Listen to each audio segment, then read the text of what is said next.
All righty, folks. This is the April 30, 2015 hearing of the Assembly Committee on Consumer Protection and Privacy. We do have a quorum present, so Madam Secretary, let's establish it. Gatto. I'm here. Wilk. Baker. Calderon. Here. Chang. Here. Chow. Here. Cooper. Dababneh. Here. Dolly. Here. Gordon. Here.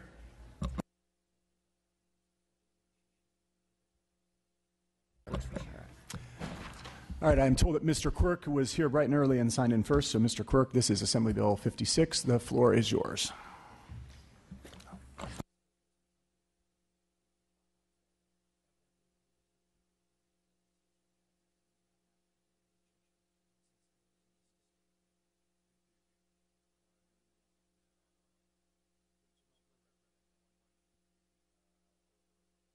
Benefits, including assessing hostage situations, addressing bomb threats, and detecting forest fires. Despite the possible benefits, there is a potential for misuse without clearly established policies that protect private property, privacy rights, and also protect private property from spying. While the Federal Aviation Administration is in the process of developing guidelines for the integration of drones into our airspace, California has no law or regulation governing the use of drones and no guidelines on how public agencies can acquire them. AB 56 will regulate the use of unmanned aircraft by public agencies and the dissemination and use of any images, data, and footage obtained by these systems, including the following. It will allow law enforcement to use a drone over public spaces if the following conditions are met: compliance with U.S. and California Constitution, compliance with California law and surveillance technology, development of a policy on the use of drones that must be approved by the appropriate governing body. Clarify law enforcement restrictions against the use of drones over private property, and it restricts the sharing of images between public agencies and law enforcement. It also allows the local agency to adopt more restrictive drone policies. AB 56 seeks to strike a balance between the need to protect privacy and allow law enforcement to use new technology to fight crime while also creating more transparency and accountability. I respectfully request your aye vote. Terrific. Thank you very much. Let's go to witnesses in support. Seeing none, bill's been moved and seconded. Let's go to witnesses in opposition.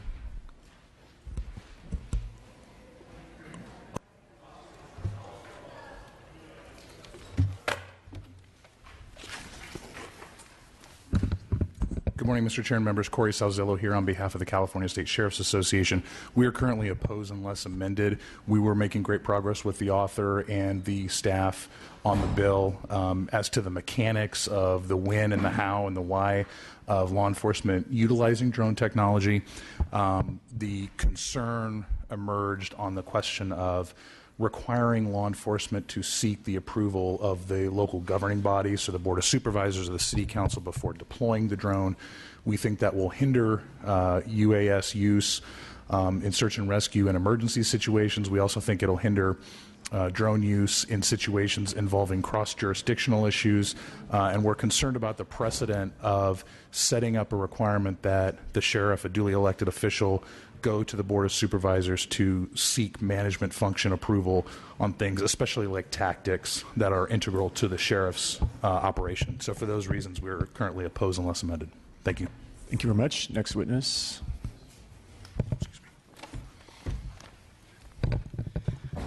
Nikki Moore for the California Newspaper Publishers Association. We are opposed to this bill as it stands because it creates a confusing standard for access to these public records as they're created by having two different code sections that address the issue. In the penal code, it's unclear whether if an officer is recorded, they qualify as an individual.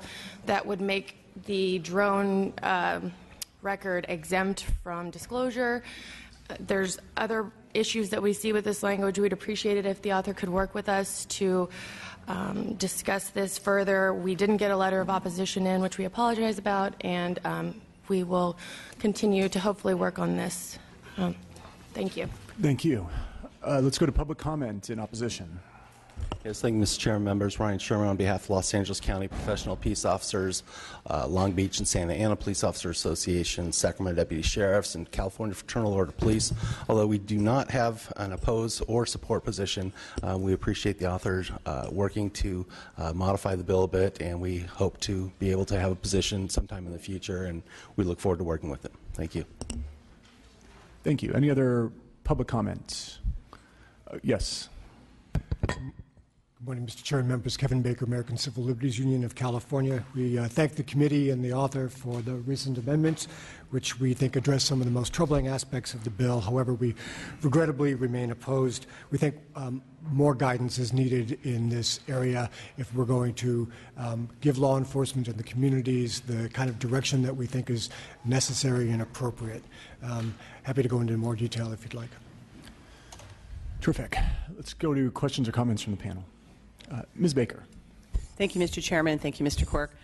We share a county, and know that Alameda County sheriff has been particularly involved in looking at the use of unmanned drones. Do you know the implications of your bill for your particular county and what the sheriff is doing there? So far, my own sheriff is happy with the bill to date. I don't know about the approval of the board. We haven't talked about that. But in terms of the bill, it's substantively what it does. He has been happy about it to date. And we will certainly discuss, well, in my close, I'll address the questions the sheriffs have brought up. Thank you. Yes, Mr. Cooper. Sure. Mr. Quirk, in the bill, I know we talk about taking the power away from the sheriff and having the Board of Soups authorize it, but the sheriff's a constitutional officer, and the Board of Soups can't tell the sheriff how to spend his budget. He's given a budget, and he spends it as he sees fit. So I guess there's kind of some concern that I've heard from some sheriffs about that, because ultimately he's elected by the people. So how do we clear that up? Well, so this is a recent amendment as requested, and certainly for a police chief, it's very clear that the governing body appoints and such. You're right, there is a difference with the sheriff, and I will certainly try to see what we can work out there. The other question is... if I may, Mr. Quirk, let me just yeah. jump in. I think the point of that clause in the bill, and correct me if I'm mistaken, was to actually give the public a chance to weigh in. Oh, the yes, difference, of course, absolutely. between a sheriff and a board of supervisors is the sheriff doesn't hold public meetings. The board of supervisors does. And while we respect the authority, of course, of an elected sheriff, we duly note that of course, he or she is subject to the election of the people every 4 years. The thought is that this would be a public hearing to give the public a chance to weigh in. And there's no question, I think, about the public hearing and the transparency. They've raised some issues about who has authority there, and I don't know, I have to talk to them more about what their concerns are and see if something can be worked out there. But the idea of having a public hearing, transparency, accountability, that's been in the bill all along. Again, I just have to take a look, and of course, I know that you will bring the bill back if I do something awful with it. So you are correct, just yes, for the record. So given that, we would certainly discuss any changes with you. The transparency, accountability, no question. But as I read it, the bill is clear that the governing body needs to approve the use on each incident. No. And that's one of the things that I think is misunderstood. This would strictly be setting the policy. And let me just read Section 4.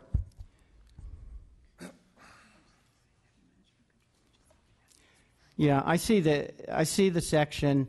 We'll make it very clear that this is just to set a policy.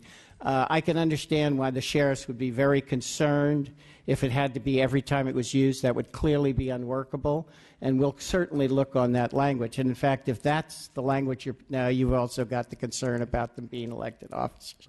We'll see what we can work out. But definitely, we will make sure that it is very clear that it's simply to set the policy. And after that, you know, it's definitely, I mean, these things are going to be used in emergencies, and there should be no having to go back for approval on them. Sure, but even setting policy, I mean, these folks aren't in law enforcement, they're board of supervisors, and they have different backgrounds, but the sheriff doesn't set policy on health and human services and a myriad of county issues. So I guess the concern is these folks are not trained in law enforcement, and they'll be setting policy. And really, and then second question also, the private property designation is very broad with it. I agree. We do need some laws to cover drones, but for instance, your backyard, I agree, your backyard's your backyard, it's privacy, but a drone flying over your front yard, there's no privacy protection there. So I think it needs to be more defined, because right now it's overly broad, and the interpretation can be interpreted a number of ways. So that's some concerns with that. If you've got a metal fence in your backyard, not a wooden fence, I mean, at some point, I think when you talk about existing law, it does make it kind of confusing. Just give me a second to respond.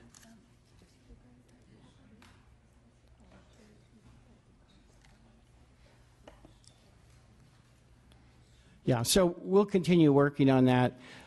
This is a new technology. It's very different from aircraft. Aircraft really can't be used routinely. A drone can, and so we just have to be very careful about that, and certainly I'll continue to look at it as we go on. But again, I know the chair in particular has very great concerns about this, and so we'll continue to look at it. But we really have to protect private property. This is, again, a drone is really different from an aircraft.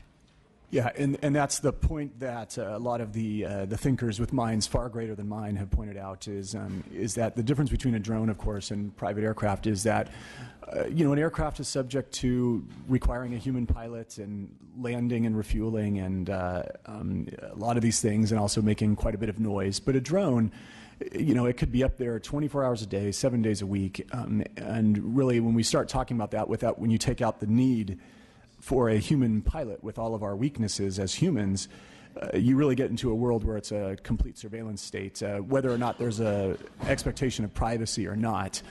So that's why that's so important, and as you noted, that there are major differences. Yeah. Any other questions or comments from the panel? Yeah, just one more. I think taking a picture or video in open sight of private property does not legally constitute a search or seizure. That's in plain view, so I mean, that's why it's got to, to me, it has to be specific with that. We can't just leave it open to broad interpretation.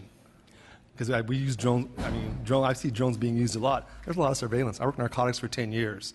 And with some of these drug traffickers, it makes it very easy to follow them.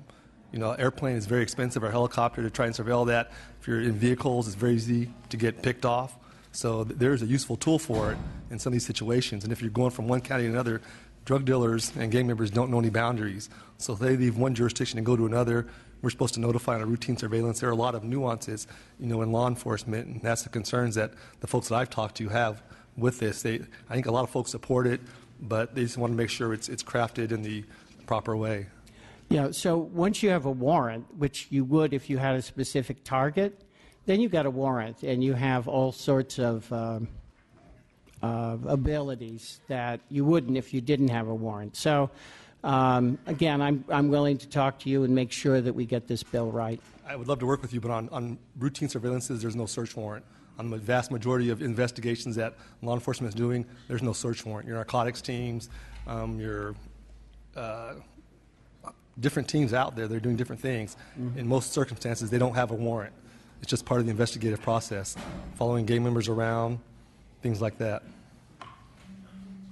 Okay, Mr. DeBobney had a question as well. Mm-hmm. Mr. Quirk, I appreciate the minutes you've taken and the work you put into this. I know we had several bills last year, 1327 by Grell. I know I was with him when he did a press conference. Unfortunately, the governor vetoed that. The one difference I see between that bill and this bill, and I think what makes it relevant for this committee, is that bill had a component that dealt with the footage, the actual video imaging that was captured by the drone, how it was stored, how it was disseminated, and what could be done with it. Your bill doesn't touch upon that at all. Is that correct? And then, no, we do have language in there. We're looking for it now.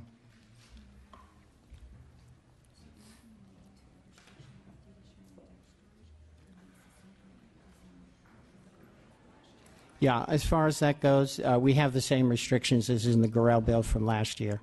then you have my support. Thank you. You're welcome. All right, well, seeing no other questions, I just want to commend you for working so hard on this bill. This is one of those difficult bills where you're taking an issue that is very current, very new. A lot of issues are issues of first impression for the legislature. You know, you've done what I think is often a thankless task, which is you've tried to please a whole variety of different constituencies, including the man who you need to get a signature on this bill, which is the governor. Mm-hmm. And you worked very hard on this. I think it's a good bill. I know you share a lot of the concerns that we have about protecting the public's right to privacy and also giving law enforcement flexibility. And I know you'll continue to work on them as the bill moves through the process, and we will hold you to that. So with that, you may close. Very good. So this is the first. I'm sorry, we have one more comment from Mr. Cooper. Mr. Cooper. I'm not going to vote on this bill today, but I would look forward to working with you and addressing some of those issues. I think that it's a good bill, just needs a little bit of tweaking, and I think I can support it once some amendments are made. Thank you. Great. So just in close, first of all, this is the first concerns I heard from the Newspaper Association, and we will certainly look at their concerns. Second, with the sheriffs, we will certainly make it very clear that this is not approval on a use-by-use case, that this is simply to set a policy.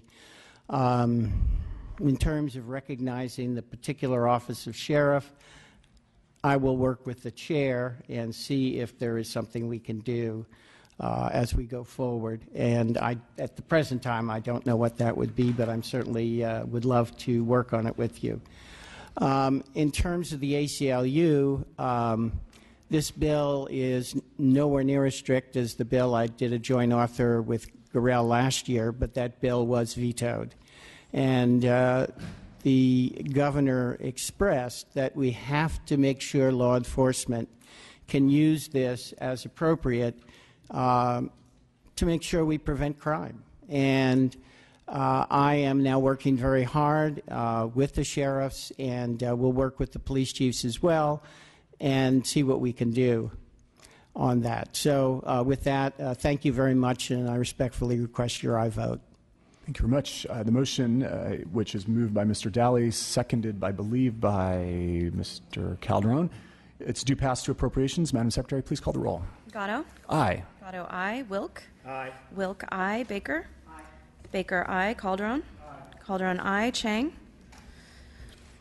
Chow. Cooper.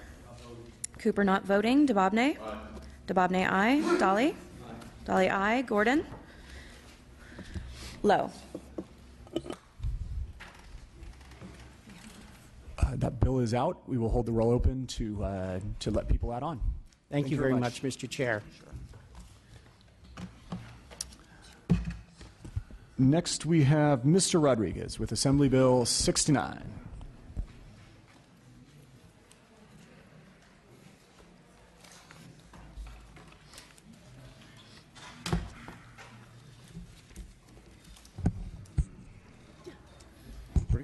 The floor is yours.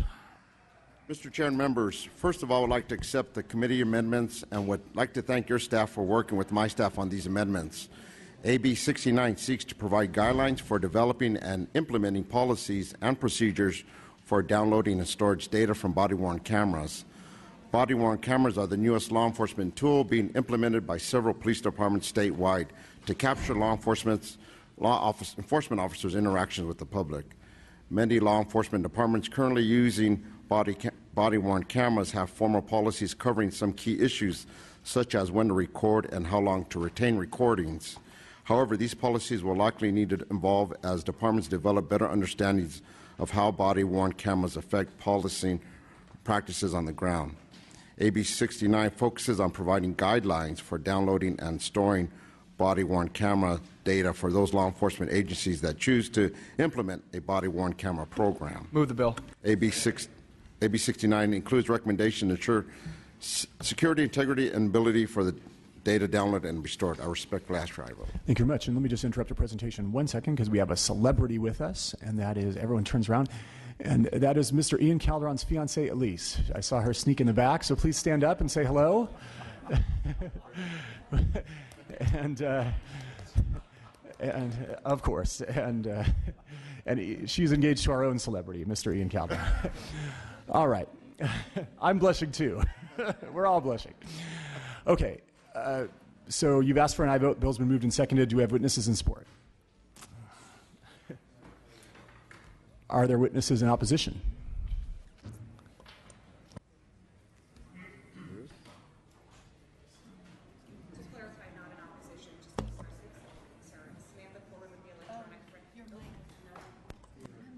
To clarify, not in opposition, just expressing a couple concerns. Samantha Corbin with the Electronic Frontier Foundation. We would love to see some of those best practices in the bill fleshed out a little bit further, just so that folks have a clear understanding of what they are, particularly if the intent is to provide some uniformity across use. Thank you. Sure. Thank you.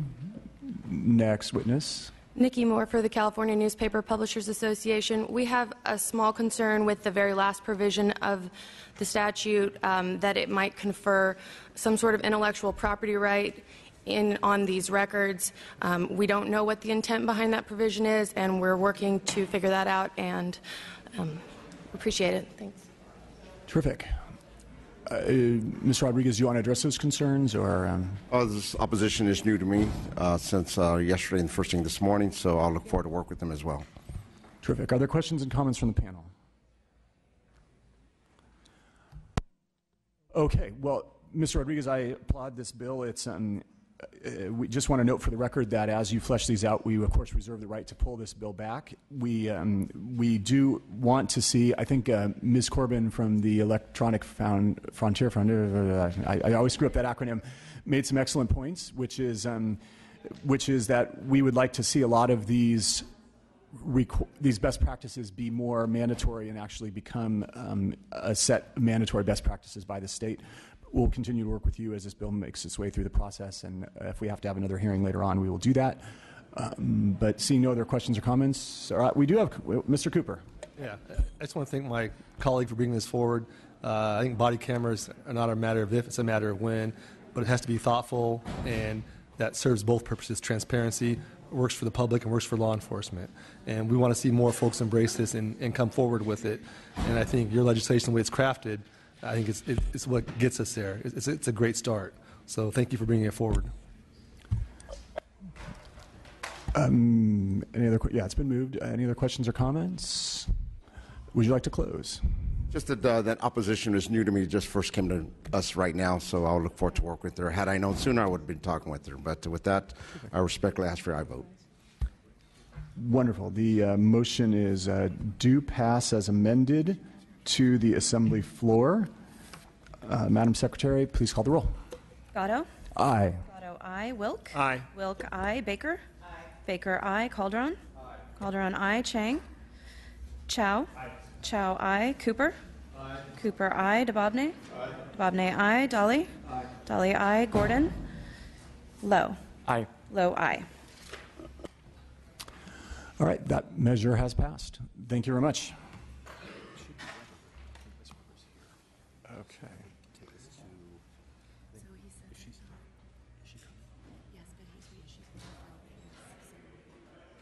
Let's do 30 seconds then have Mr. Chow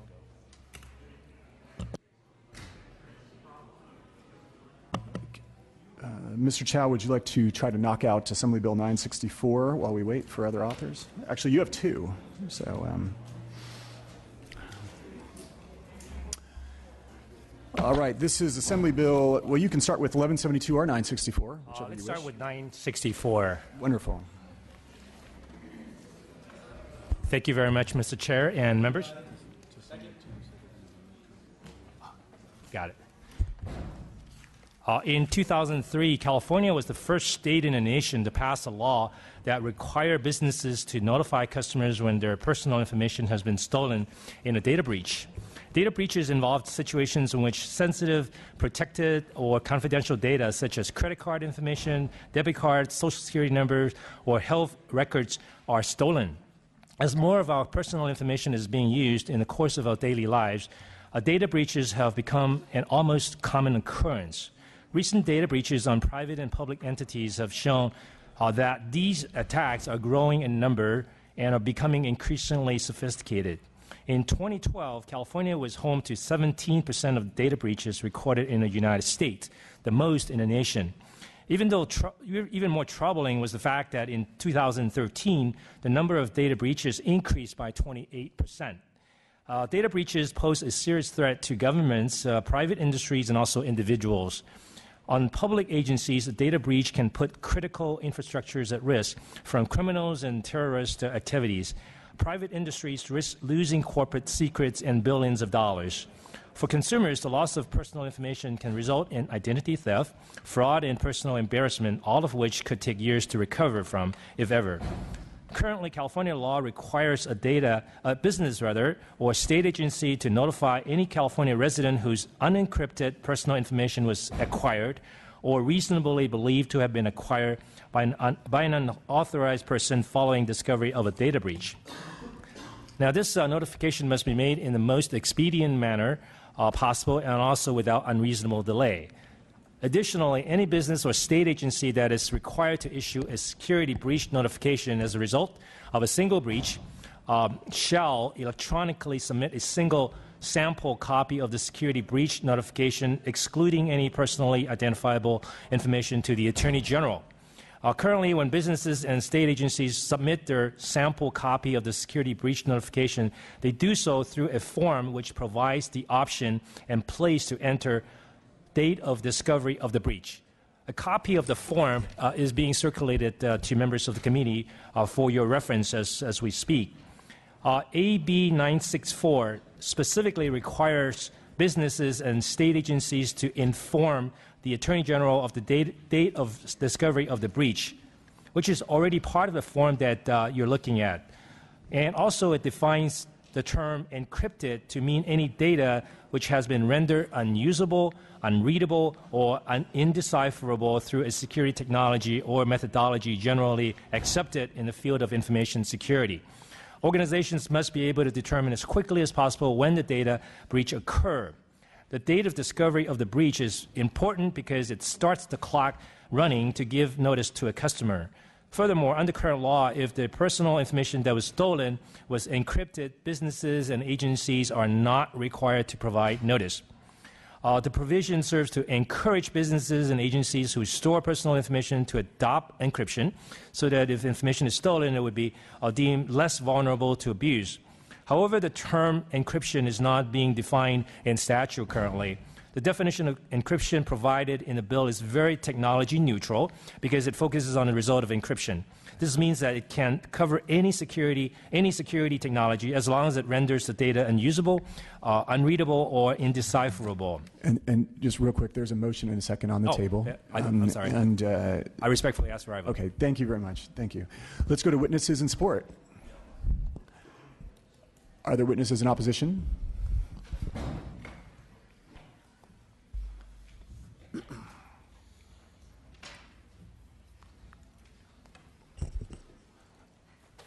Mr. Chair, I'm a tweener, Robert Callahan with the Internet Association. Due to the recent amendments, we removed our opposition. We appreciate the work of the author and staff and are still reviewing the new amendments, but appreciate the work so far. Thank you. Thank you. Margaret Gladstein on behalf of the California Retailers Association. We concur with Mr. Callahan's statements that we do appreciate the movement the author has made, and we're now in that concerned category. Specifically, we want to work with the author on the requirement to notify about the date of discovery of the breach. We're seeking a clarification of that provision and would prefer that the language refer to the date of the determination was made that a breach of the security system occurred. Specifically, specifically in the case of retailers, many times we are notified by a third party, oftentimes a payment network, that there may be a breach of our system. We then begin the forensic analysis to determine if there was indeed a breach, if information has escaped, and then start the repair process and then the notification. So we just want to clarify the language as it is written in the bill in print, and we want to work with the author on that. Terrific. Thank you. Mr. Chair, members, Jeremy Mers on behalf of the California Chamber of Commerce. We're in a similar posture as Ms. Gladstein and Mr. Callahan. We thank the author for the work on the bill so far. We've gone to a neutral position. We share the concerns stated. One more concern we'd add is we'd like to see a technical fix to the definition of encrypted. It talks about unusable, unreadable, or indecipherable. But it's going to be usable to somebody who has the key, who is authorized within the organization. So we'd like it to say unusable basically to an unauthorized party. So that's the clarification we'd like to see, but otherwise we've removed our opposition. Perfect. Thank you.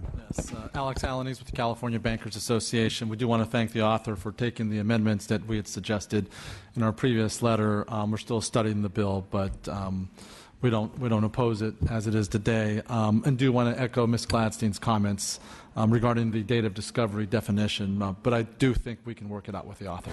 Thank you. Wonderful. Let's go to public comment in opposition if there is any.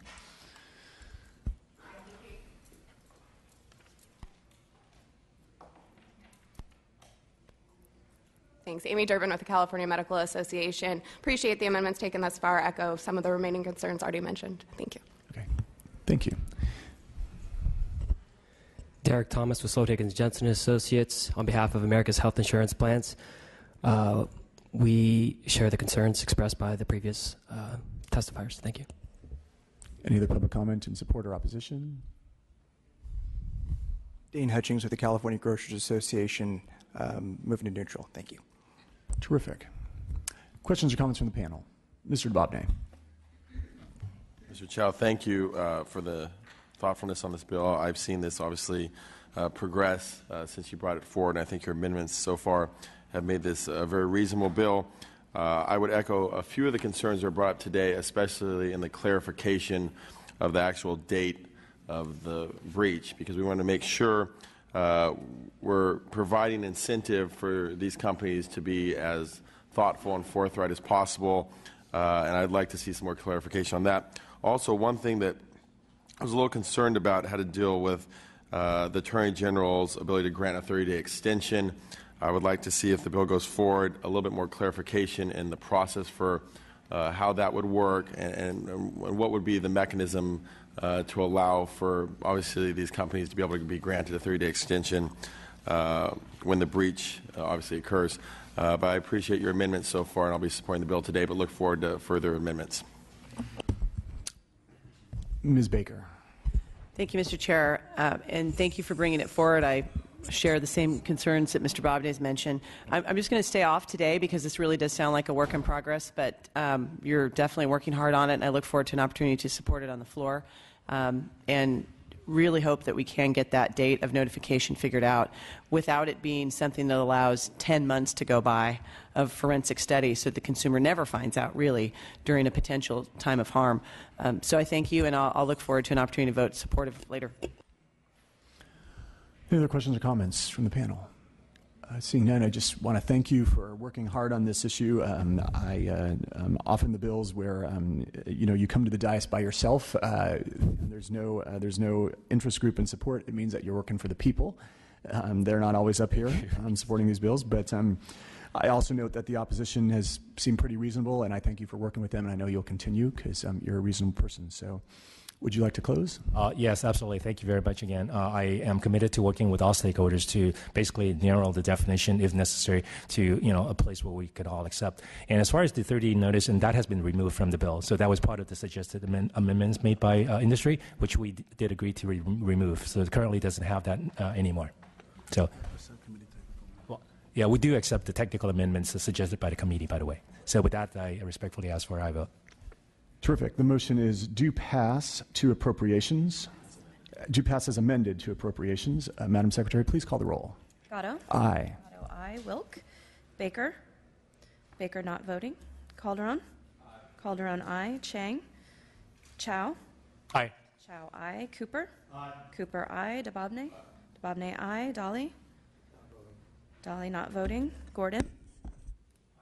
Gordon, aye. Lowe? Aye. Lowe, aye. That bill is passed. We'll hold the roll open for other people to add on.